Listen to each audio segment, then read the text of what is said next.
Здравствуйте, дорогие друзья! Меня зовут Виктория Андерсон, я диетолог, нутрициолог и основатель школы осознанного питания Nordic Balance.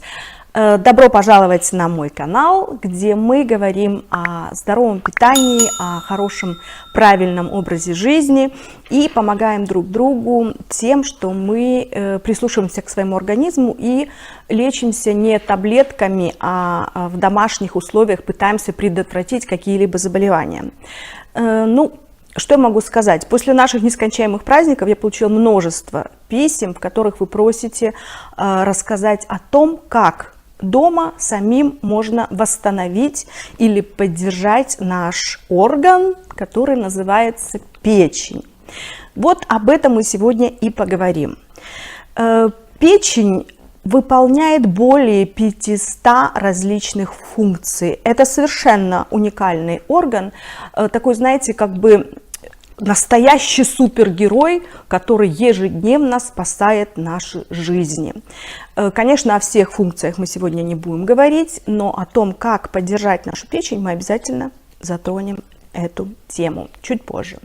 Печень, она находится у нас в правой стороне под ребрами, и, знаете, она не имеет, как вам сказать, нервных окончаний, а у нас же, как мы понимаем, если мы заболели, то обязательно чувство какой-то боли. Так вот, в печени нет этих нервных окончаний, и поэтому некому сказать или дать этот болевой сигнал нашему организму, мы не можем понять. Она очень терпелива, и когда она начинает уже проявлять себя, то нужно срочно бежать к врачу. Но лучше всего это сделать заранее. Печень, к сожалению, не всегда можно показать или понять по анализам крови билирубиновым. Да? Лучше сделать УЗИ, ну и в некоторых уже запущенных таких случаях делается биопсия.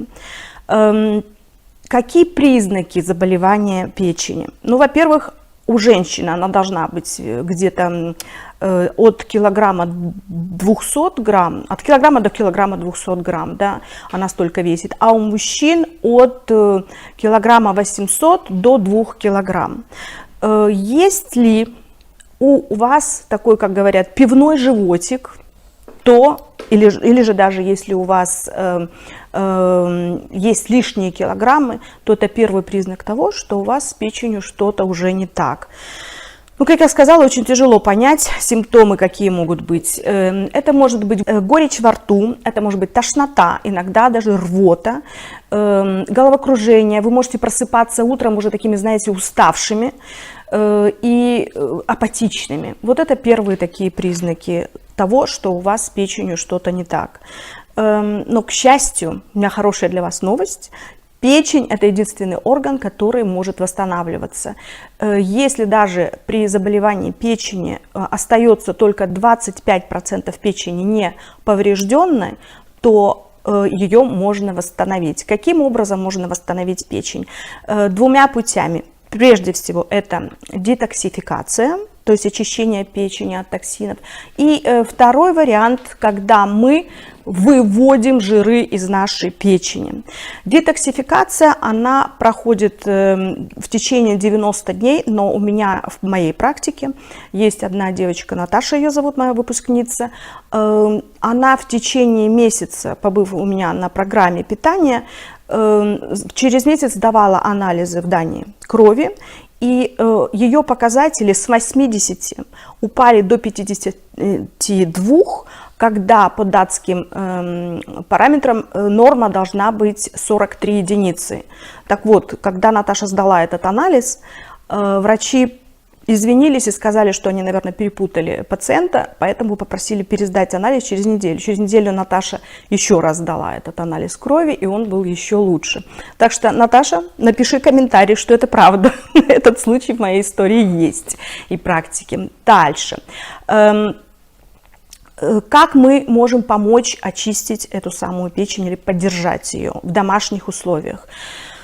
Ну, конечно же, вы должны правильно питаться, исключить алкоголь, сахар, углеводы быстрые, все это гарниры, каши ваши любимые, это все мы убираем и начинаем питаться правильно. В наш рацион мы должны добавить такие травы. Вам не обязательно собирать травы, их можно купить в капсулах, слава богу, сейчас в наши времена все это имеется в аптеках, или же можно заказать по интернету. Такая травка, как красный клевер и селимарин, его еще называют в народе расторопша пятнистая. Так вот, одну капсулу выпиваете за час до завтрака, и второй прием такой же капсулы за час до вашего ужина. Так вы пропиваете такой курс 30-дневный, потом делаете перерыв пару недель и повторяете опять прием селимарина. Добавляйте также в течение дня яблочный уксус.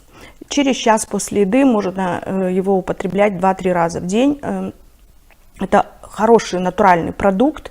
Чайную ложку разбавляете с тепленькой водичкой, где-то 150 мл, и выпиваете после еды. Очень хорошо восстанавливает печень, все эти желчные процессы. Халил можете тоже подключить после того, как вы пропили расторопшу. Опять следующий курс халила.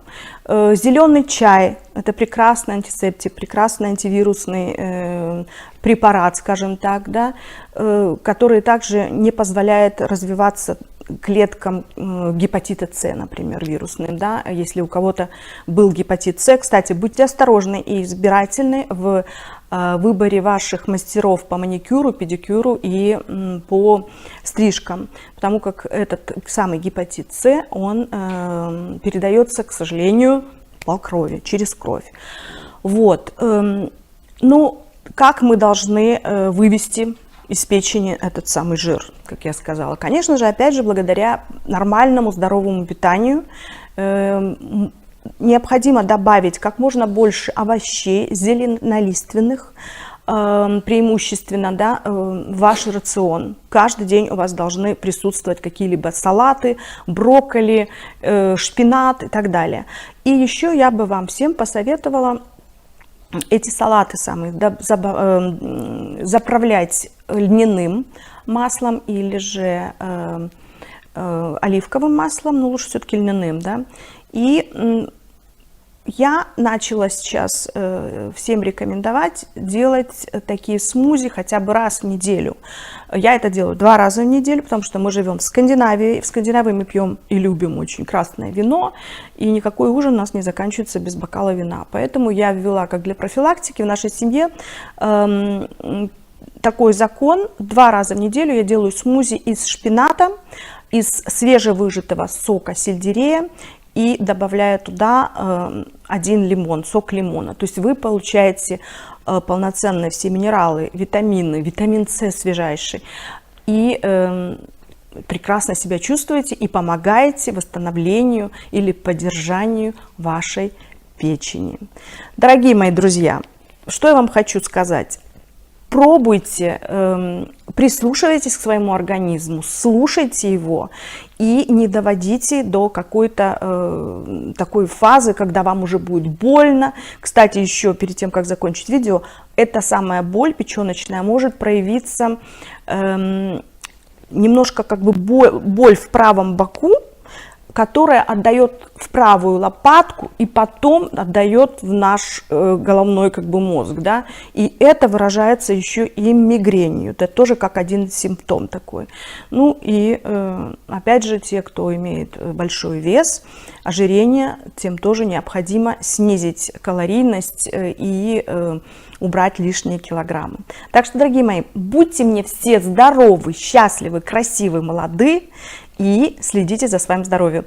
Задавайте свои вопросы, пишите под этим видео, какие темы для вас еще интересны.